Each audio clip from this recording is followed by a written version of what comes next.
Sir, good to see you. You just came back from a trip to China, and I'm sure you came back with a bag of projects for the FCT. Would you like to let us into the necessity of that trip, and of course, what is the need for the Federal Capital Territory and its residents? Well, thank you very much. You recollect that sometimes last year, Mr. President traveled to China, and I was privileged to be part of that official trip. In that official trip, we were able to sign memorandum of understanding with two companies, Chinese companies, CGC and CCECC. We signed with CGC because Mr. President attaches so much importance to the provision of water to the satellite towns. And so we signed CGC for provision of water to satellite towns, and also signed with CCECC and CGC to light up Abuja, knowing fully well that Abuja will be 50 years by next year, which is the Jubilee celebration. And we also have found out that we really wanted, because in the city here, each time you have people say there are no street lights in this area have been vandalized and this and the maintenance cost. So we said, okay, let us really find a lasting solution to this. So we tried to divide the Abuja city into two, and they will provide the street lights and make sure and give us 1, 3 or 4 years, and then install security features so that if you have an intention to go and manipulate or to go and vandalize, the system will see. So we are providing security features. But this largely has to do with provision of satellite water in satellite town. As I speak to you this afternoon by 12:30, where we'll be meeting with the company and who just came in from China with their ambassadors to visit some of these areas. So it's very key that we're not only concentrating in the city here, but the President has directed that we must also provide water for satellite towns, starting with Buhari, Karu, and Kubwa. We believe that when that is completed, we'll move to the next areas of the area councils. Yeah. So that is essence of going to China, and this is all provided in the national budget, and which is also provided in our statutory budget, which by the grace of God will be defended any moment from now.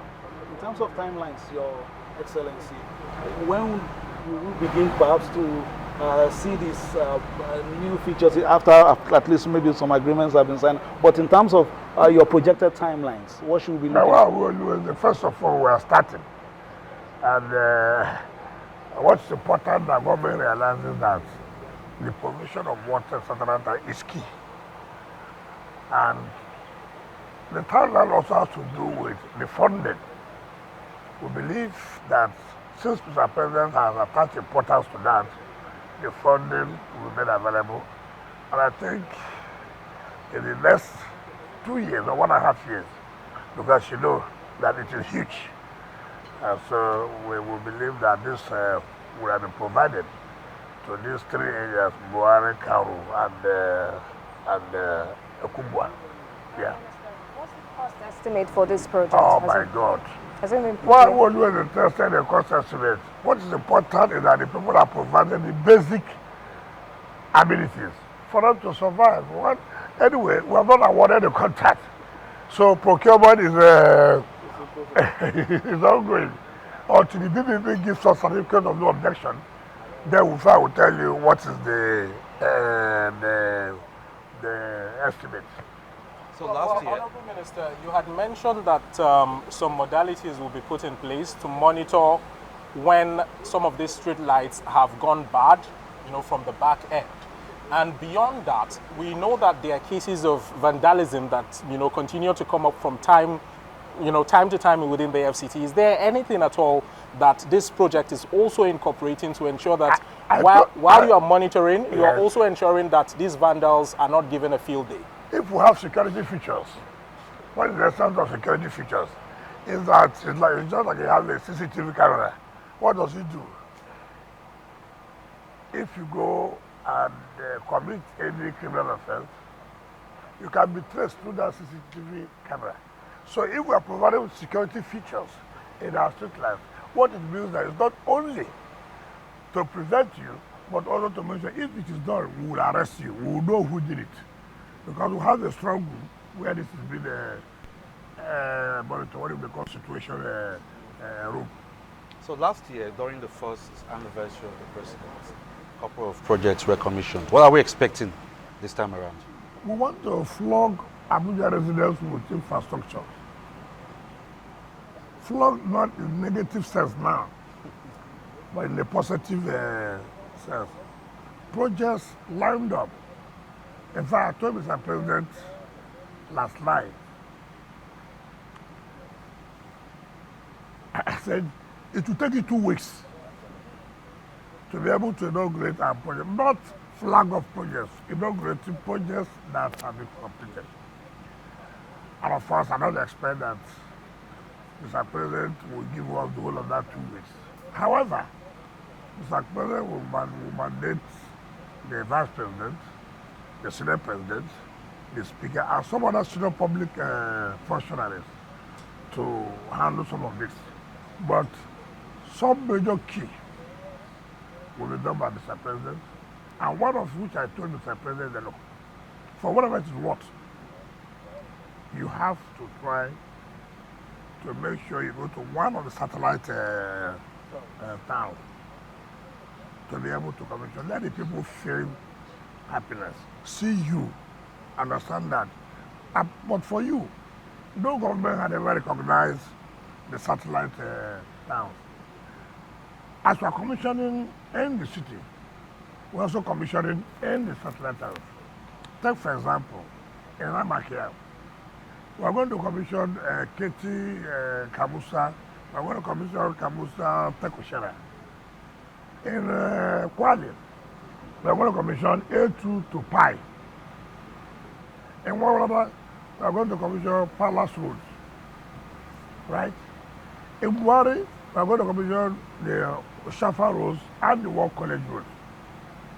So, out of 6 area councils, we have projects in 4 area councils that will be inaugurated by Mr. President. So that in the city, so much. We are going to give you back what is called an international conference center. I have always said that our problem is leadership. When you have the right leadership, everything works out well. Remember, this international center conference was built in 1991 by the IBB administration. Since that 1991, nobody has touched that place. Now, when Mr. President came to inaugurate the ECOWAS Parliament sometime last year, between July and August, it was an eyesore. It was horrible. And Mr. President couldn't believe it, that this is International Conference Center, the only one Nigeria has. And he said, look, this is unacceptable. This is unacceptable. Mr. Minister, I don't want to see this again. That's why I said, leadership. Leadership is key. And today, by the grace of God, we have achieved it. If you take a ride and go to that place, you yourself will feel happy. Yes, this is what it's supposed to be. See, Mr. President has provided the right leadership, and you have no choice but to follow. We are going to inaugurate the NSAS, the life camp, the first phase of it. We are going to inaugurate where are these roads? Where CGC is working. Gishiri, the interchange. We are going to about 3-4 roads there. We are leading to the judges' quarters and the rest. We are also going to inaugurate the road leading to the where we are building the Court of Appeal Abuja division. Oh, Your Excellency, all of this will be done before May 29th. How will it be done before May 29th? You know, the activity starts from, well, what is important is that it is Mr. President that will choose dates, but that is part of his anniversary. So it does not mean that everything will be done before May 29. May 29 is the year that makes it second year. So there are a lineup of activities that will even take you to June 5th, June 7th, June 8th. He has a lot of activities. So it depends. So I would not say. In any case, it's a mid-term report. You know what? I said it's a mid-term report. Yes, I know what you're saying. So you cannot, Mr. President has a lot of things to do. So you look at the available dates, and then the protocol will be able to fix which area, which time that will be available from Mr. President to. Let's talk human capital development now. We've been talking infrastructure. Now, teachers in FCT, they've been on strike for non-payment of the new minimum wage. How are you addressing this? Very unfortunate, and that's why I say that. Sometimes when people argue, I want to run for an election. You want to run for an election because you want to solve problems. You want to contribute your own service to your people. Local government chairman, area council chairman are elected. It becomes difficult for you to wear the big stick because they are elected by the people. When this issue started and my attention was called, I sat them down. I said, why have you not been able to pay? We give you 10% of our IGR every month. So I directed the public secretary, look, release their money, if any, and take this money, go and start paying them the minimum wage. Yes, it is not easy to offset all, but let it be that you have started. And I called the union, this is my mandate. So please, call off. And I agreed. It was shocking to me when I got the information that the teachers have gone back to strike because they were unable. And I felt so embarrassed. Now, I have limits. What do? I can't sack them because they were not appointed by me, they were elected. And I said, look, what I should do is to make sure that I would hold the 10% allocation of our IGL, and then set up a committee to make sure that if these funds are released, the money that are being paid to the workers, to the teachers. It's very embarrassing, very unfortunate. And I keep on telling people that, look, even if you will owe people, you will owe workers, it shouldn't be teachers. How do you feel our children are at home? How do you feel? There's no excuse. But you understand, these are our own limitations. Would that not be going against the spirit of the local government autonomy. You see now. You see the problem that we're having now. You are talking about autonomy now. Autonomy, the money has been released to you as allowed. Yet, you are depriving people of their wages. And then you want me to fold my hand and then allow our children to be at home because you want to have local government autonomy. And, you see, these are the things that we are talking about. And then you say, okay, so you want to run an election, let the people vote you out. It is not possible. You know.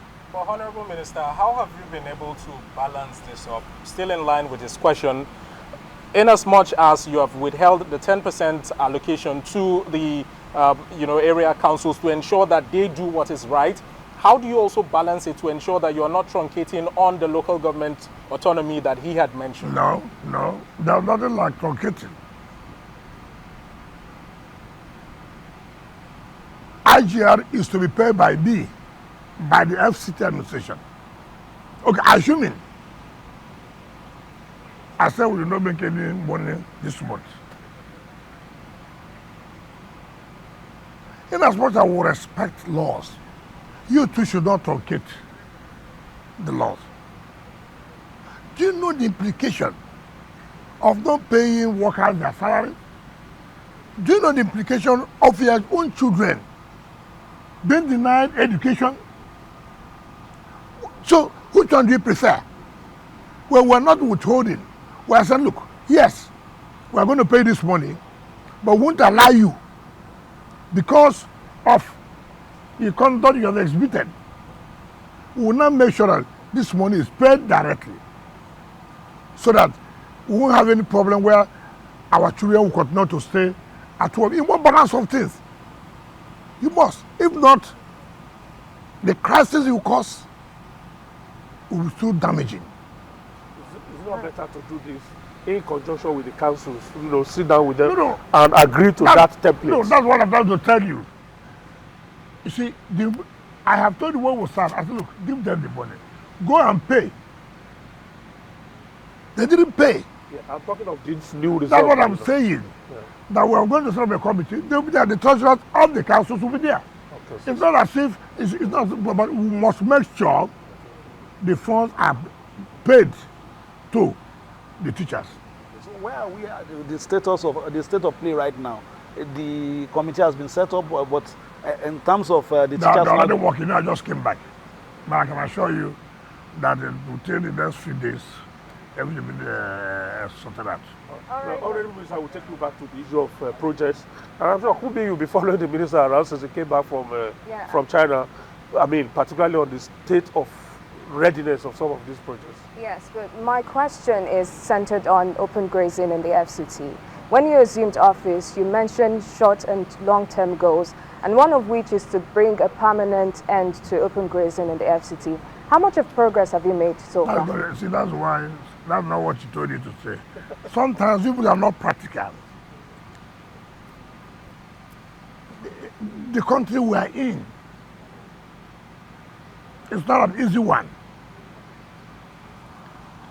Nobody, no rational person will be happy seeing, cars, sometimes you are passing on, the cars will pass first before you even. They are here. There's so much political, there's so much complications that you have to tread cautiously. You have to be very, very careful, understanding the complexity of our nation. Even now, they have so much crisis, so I don't compound the issue. But the truth is, nobody's happy about it. Nobody's happy about it. I don't want to do something that, governance is not like where you are running a private business. You have to tread cautiously. You have to tread cautiously. And we are doing everything we can to see that. Take, for example, where before I came, there was a place that our land was allocated for grazing reserve, about 1,000 hectares. If I tell you the fight we're fighting, so many people have encroached. You have land grabbers left, right, and center. Litigations left, right, and center. But be assured that it's a problem that will be sorted out. But you have to tread cautiously. So you're saying it's possible for you to bring an end to open grazing in the FCT? Why not? But I said you have to tread cautiously. It's not something like you are doing a project. You have to be careful. Know the society that you are living in. Are you being careful on this issue because it is alleged that those who own those cows that roam the streets of Abuja are powerful people in government? I have told you, you have to tread cautiously. I think that's enough message to you. Your Excellency. It's not, you see, I have said to you, Governor, if you apply the way it's supposed to be, even though you may be right, but the backfire effect, that's why I say you have to tread cautiously. But are you in talks perhaps with the Mieti Allah Cattle Breeders Association? Tread cautiously. It's a simple English language. All right, let's talk about security.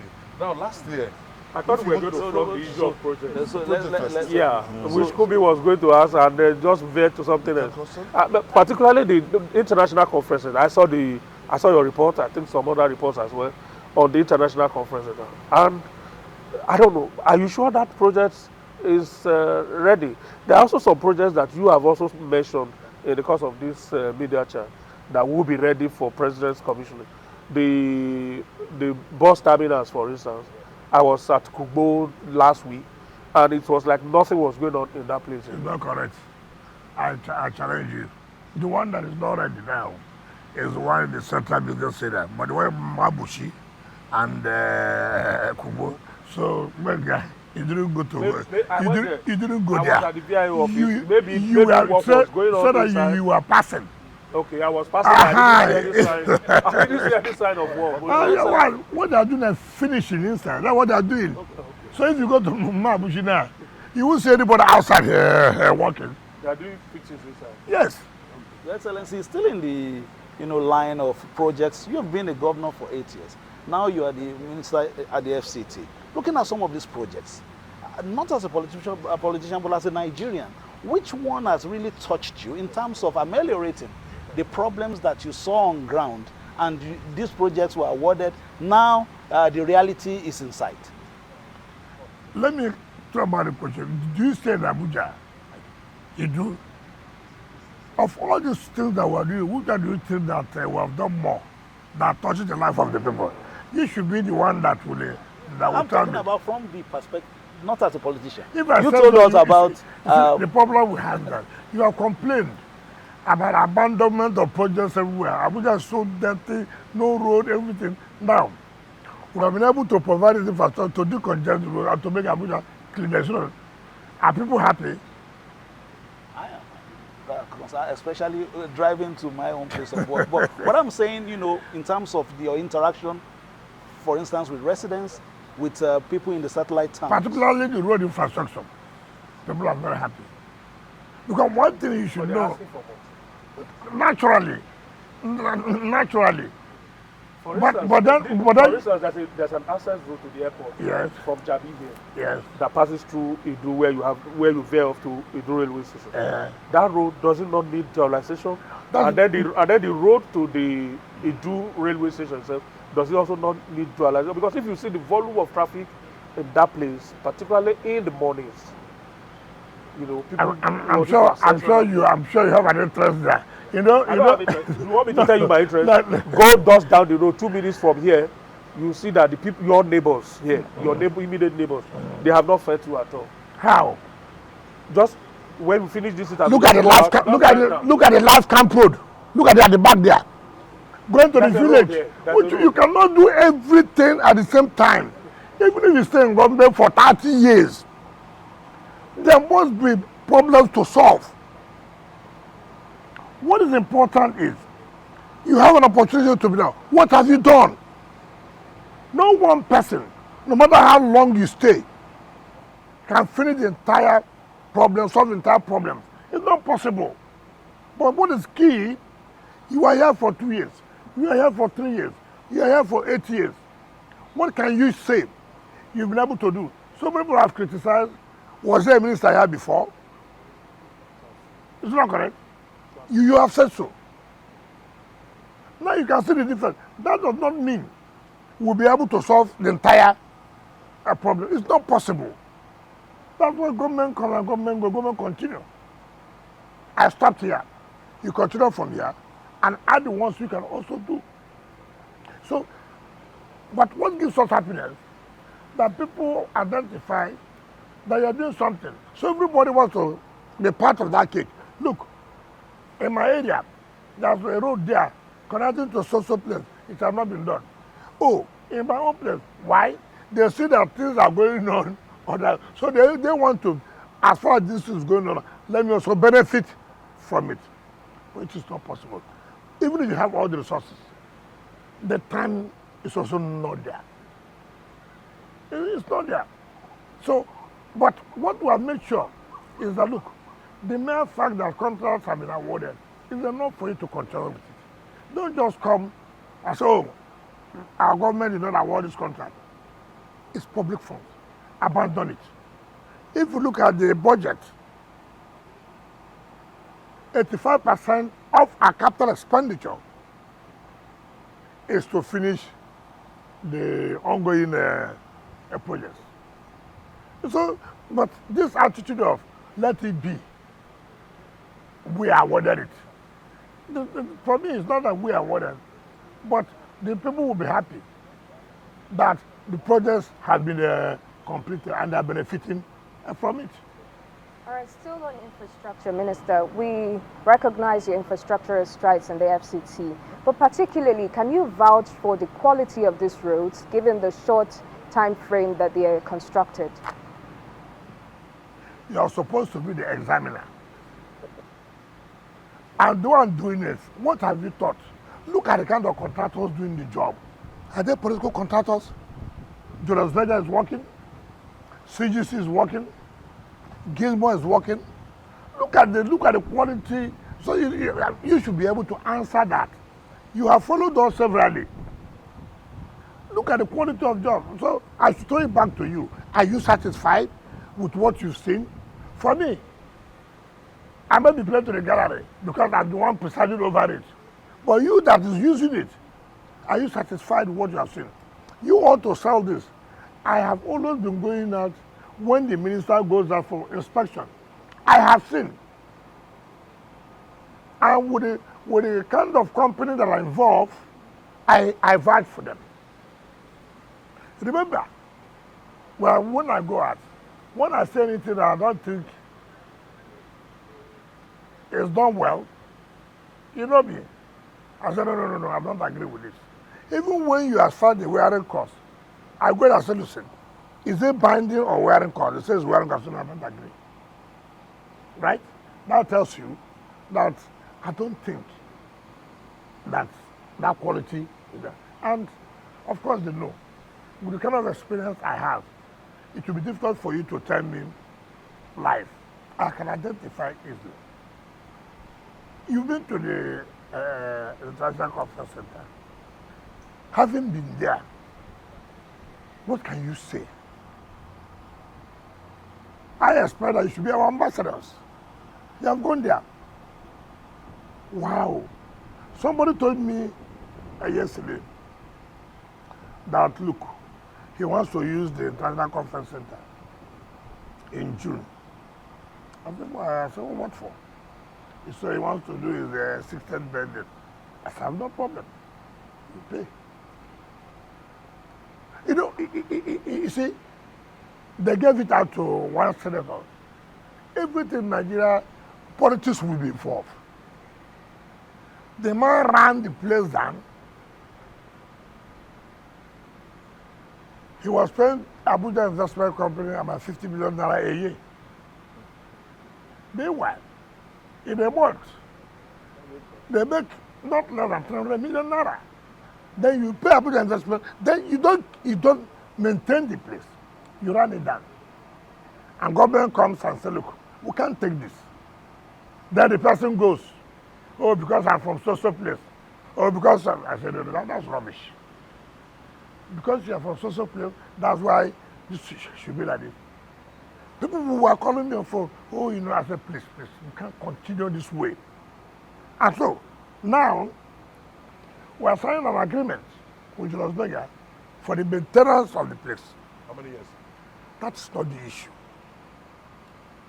How many years is not what keeps the maintenance. What's important is how do we want to sustain that place? Where does that leave Abuja Hold Investment on. Company? Where does it lead us? Where does it leave Abuja Investment Company? That should No. They will still supervise. But in order to also make sure that even Abuja Investment Company does not see as a window to begin to, you know, divert the funds. Because we are going to pay Las Vegas yearly.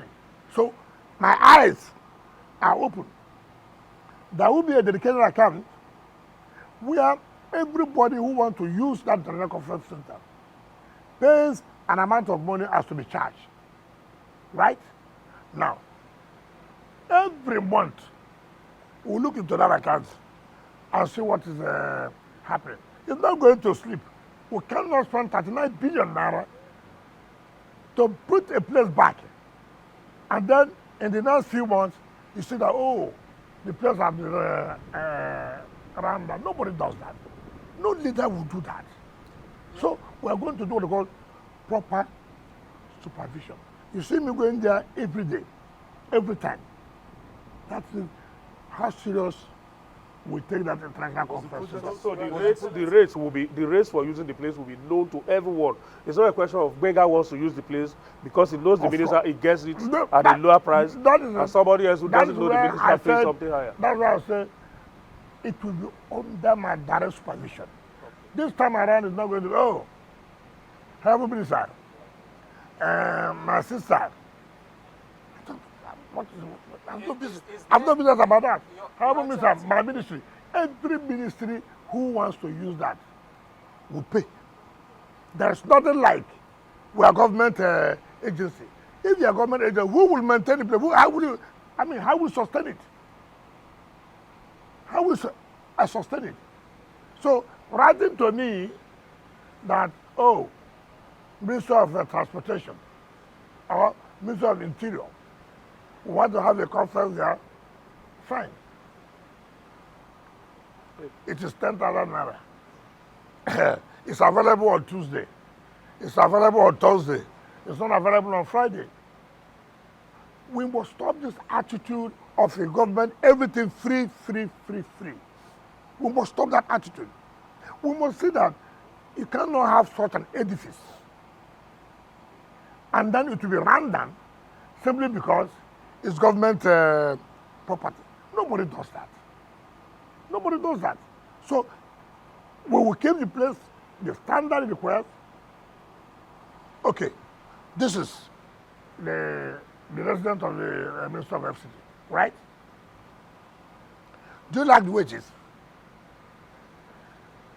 Say the truth. Hold on. Say the truth. Better than it was before. You can't compare. You can't compare. Why? Julius Brother is in charge of maintenance of this place. And you pay them. You want quality. You spend money. You want good thing, you spend money. Right? See what happened in the National Assembly when Julius Brother was maintaining that place. Right? It was a place to go to all the time. When they took it and gave to engineer, what happened? That's the difference. Go to Villa, because the Villa has been maintaining it. Right? How do you feel? If you feel like that, you just run it down. Nobody does that. Nobody. And I'm not going to accept it. You know, by the position you occupy, people will bring sentiments. I will tell President that, look, this is one project that will cause me problem with most public officers.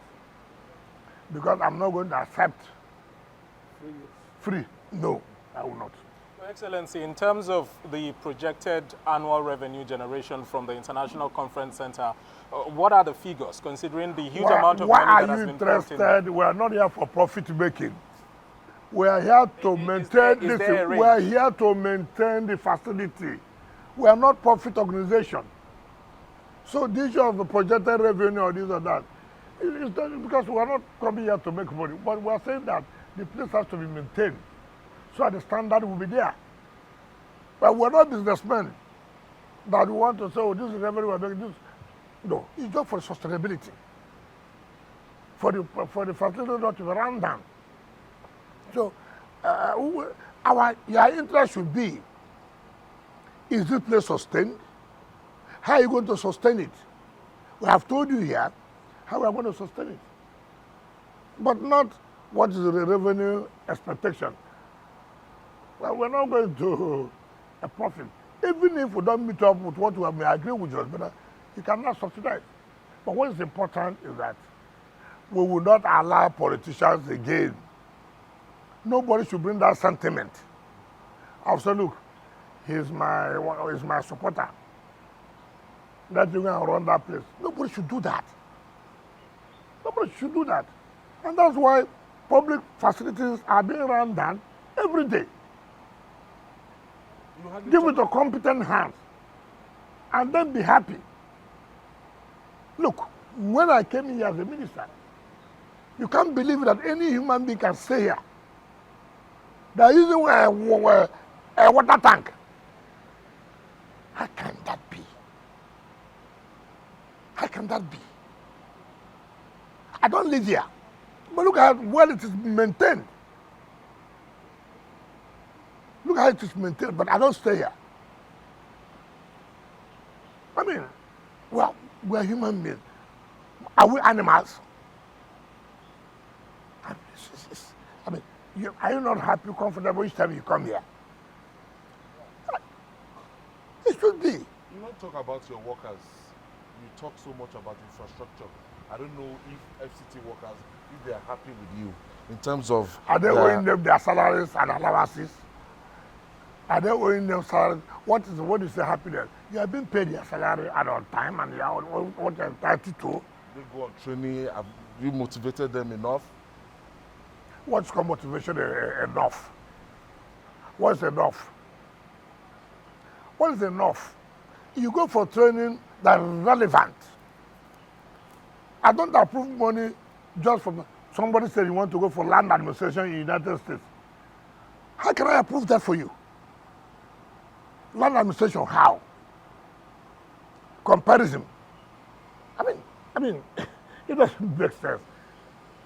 How does that help you? How? If you are telling me that, okay, you are going to Lagos, okay, you're going to Rivers, okay, you're going to Kano, for example, to see how land administration is, to compare, see how you can improve. It's understandable. So many people think that you go and put any kind of thing in the budget to make money. Even if I find out that's in the budget, I won't approve it. I don't know. Rather, I will write to National Assembly to vet that money for a tangible thing. To a tangible thing that will benefit the society. Not just you. Not just you. All right, Minister, away from the project infrastructure now. Last year, you visited one of the shanty towns and you set up a committee to look at possible, relocation of these residents, the shanty residents. Have there been any recommendations so far or any progress on that? It is not, I see, one thing was that relocating people is very dicey. You have to make sure, give them time. And then you must also have to find, must be in agreement with them. Okay, here you are relocating us. We are comfortable with it. And then when it's the shanties too, it means that it is not their place. Ordinarily, why do you have to talk about relocation? For example, this is our land. For example, somebody comes here to make a makeshift. I said, why are you doing this here? Then you are telling me to relocate them. In the first place, they have no title to the place. But however, to give the human face, it's okay. Let's just see what we can do. But here we cannot allow it. We cannot allow it. It's like where I was living, okay, where I live, from 2011. It's unbelievable. Market. Not the government allocated that place to be a market. People wake up in the morning and turn the place to be market. And I said, how can anybody live in this kind of environment? So when I came as a minister, I said, no. They said the chief or the emir there. I said, well, what is that? I called him. You are the one to say market will be here. You now determine where market will be. You can't tell. I give you 2 weeks, get out from this place. And of course, there's no choice. I mean, we can't continue this way. Take another example. This road that we are doing at the grazing, right? People have started, coming on the road there to form market. If you don't stop them now, by the time they stay, people begin to have sympathy. Oh, they are trying to survive. They are trying to survive to mess up the environment. Even when you build market, most of them don't like to go to the market and stay. They want to come outside to sell and mess up. They are talking about sanitation and the rest of it. So sometimes government must be hard to say, look, we cannot allow this. Because privilege in Nigeria, in next second, is a right. Privilege turns to right in Nigeria in next second. Honorable Minister, just 2 questions. First, when we discussed the last time we were talking about infrastructure development, we mentioned a few roads that you didn't include street lights initially, but you were thinking that maybe you could add that just because it wasn't part of the project originally, but you were going to add. Did you eventually get to do that? That's one. Then the second one, in terms of the problems you enumerated, concerning the running of the International Conference Center, it seems to me as if the IBB Golf Club also had similar challenges. Where is it now, since you also inaugurated the committee to supervise the running of the place? Well, let me say, like if they are going to Osas 2 to Wasa, sir, this is a city now. What are you going to put a street like? The street was not in the original. Mind you, these contracts were awarded 10 years ago, 15 years ago before we came. And I asked the executive director, well, was last street about included in this? He said, well, as at that time, that's okay. Let it be additional works. However, continue what you are doing, but let it be additional stuff. Now, in that case, if there's a variation, it requires some amount of money, it requires approval, Mr. President, before it to go to BPP. So in order not to slow the work down, let them finish the original award and then make this as an additional so that cannot stop the work going on. You talk about you see, that's why I say leadership is key. If you don't have the right leadership, things will go wrong. I'm not a golf fan. But by being the Minister of FCT, that property belongs to FCT. Was built by the government. It is not owned by a private or group of people. However, all over the world, you will allow people to manage it, to run it. It's like government establishing a university. Now, to protect the university in terms of the land, you give them a CFO. Yes? So that the communities don't come to harass and encroach on their land. That does not mean that that university is no longer government university. Some individuals who think they can convert government property to their own. Now assume that the government gave them CFO of the Gulf Gulf Club. I said no, no. We appoint board of trustees to oversee, and the board of trustees organizes those who will run the place. And then there was a crisis, and the crisis came to my attention. Even security will call my attention. I said, no, we can't continue this way. I invited them. I said, listen, this one golf course, everybody thinks that should be run well without acrimony. And then I met the security agencies. We said, okay, what we should do? Now that most of the board of trustees have died, so you have about 2 or 3 remaining. And what you should do now is to appoint new board of trustees and then let them be able to organize the management that will run day-to-day running.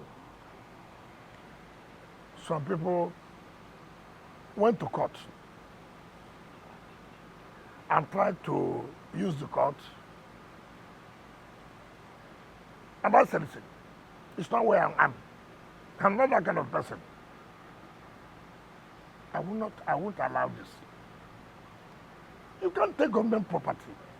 You can't. You cannot. Even if the government says, or even if the court says otherwise?